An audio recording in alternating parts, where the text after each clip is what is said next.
아멘. 오늘은 베드로후서 3장 1절에서 13절까지 말씀이 되겠습니다. 베드로후서 3장 1절에서 13절까지 말씀입니다.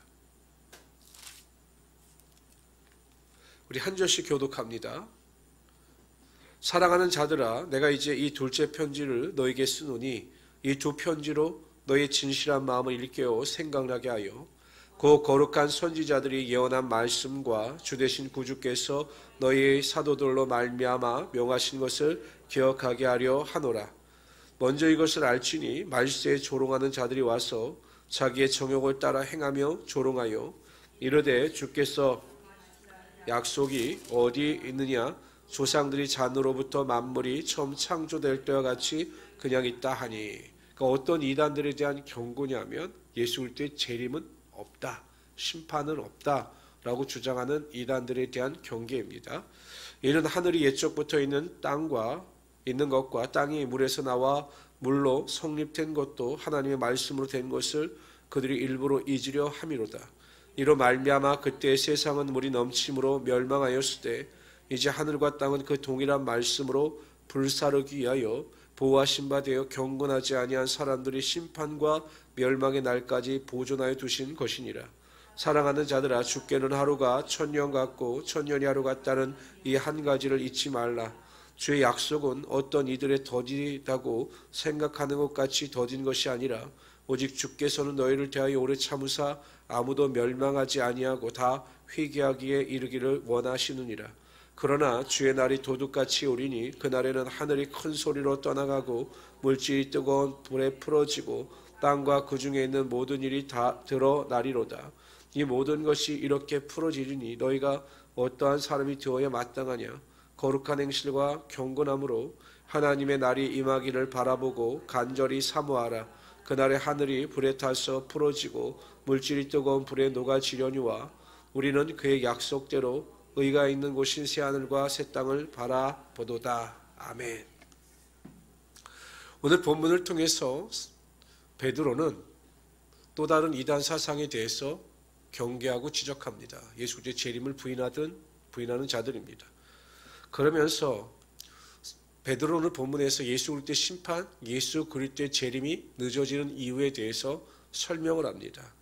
9절에 보면 더 많은 영혼들을 구원하기 위해서 예수님께서 심판과 재림을 지체하고 계심을 말씀하고 있습니다.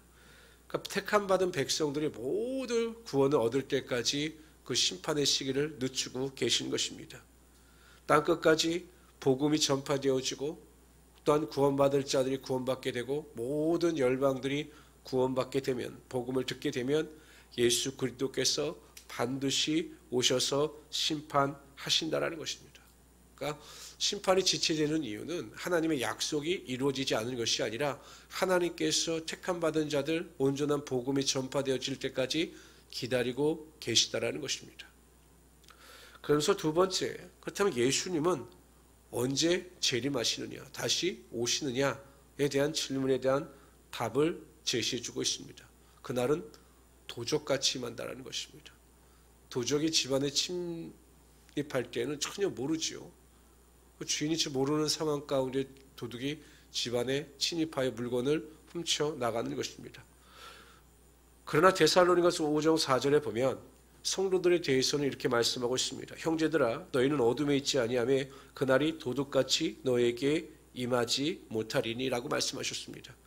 깨어있는 자들이 예수 그리스도의 구원을 또한 재림을 다 목격하게 된다는 것입니다. 그러니까 구원받은 성도들에게는 그날이 도적같이 임하는 것이 아니라 눈에 보이도록 재림 임하시게 되고 다 구원 얻어 하나님 나라에 들어가게 된다는 것입니다.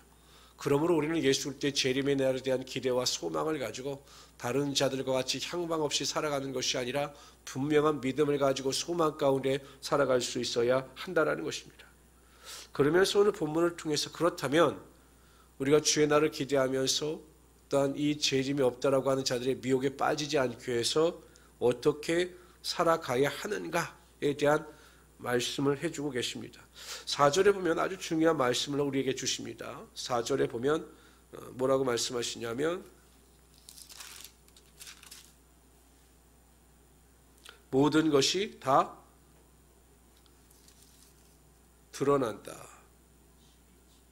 몇 절이죠 그게? 10절에 보면 그 중에 있는 모든 일이 다 드러난다라고 말씀하십니다. 이 드러난다라고 하는 것이 무엇이냐?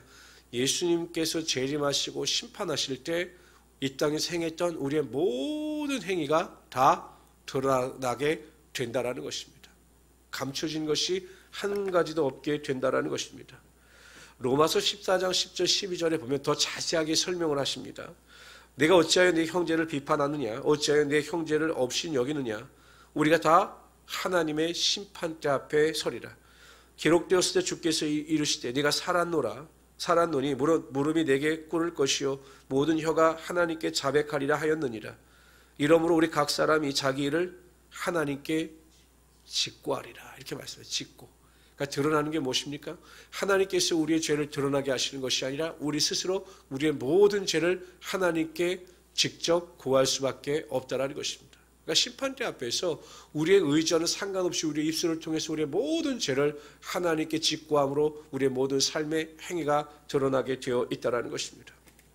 그러므로 우리 모든 성도님들은 이 세상을 살아갈 때 오늘 본문에 나온 말씀처럼 거룩한 행실과 경건함을 가지고 살아가야 한다는 것입니다. 심판대 앞에서 우리의 모든 행위가 드러난다라는 것을 분명히 깨닫고 이 땅에서 세상의 정욕과 육신의 정욕과 안목의 정욕을 쫓아 살아감으로 이단 사상에 미혹되는 것이 아니라 항상 믿음을 가지고 경건함과 의로움 가운데 빛의 자녀처럼 살아갈 때 우리가 하나님의 심판대 앞에서 책망이 아니라 영광과 존귀를 얻게 되는 것입니다.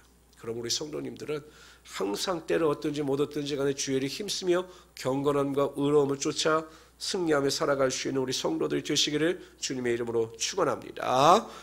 또한 뿐만 아니라 12절에 보면 간절히 사모하라고 하였습니다. 13절에 보면 새하늘과 새 땅을 바라본다. 그러니까 우리가 하나님의 나라 신천지를 기대하고 소망하면서 살아갈 때 이 땅에서 어떠한 일에도 미혹되지 아니하고 하나님 나라의 소망을 두며 살아갈 수 있게 된다는 것입니다.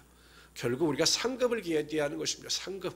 우리가 심판대 앞에 섰을 때 받을 상급. 또한 해함도 눈물도 슬픔도 고통도 좌절도 어두움이 전혀 없는 하나님 나라에 대한 기대와 소망을 가지고 우리가 살아갈 때 온전한 표대를 바라보며 살아갈 때 우리가 반드시 하나님께서 인정하시는 삶을 살아갈 수 있게 되는 것입니다.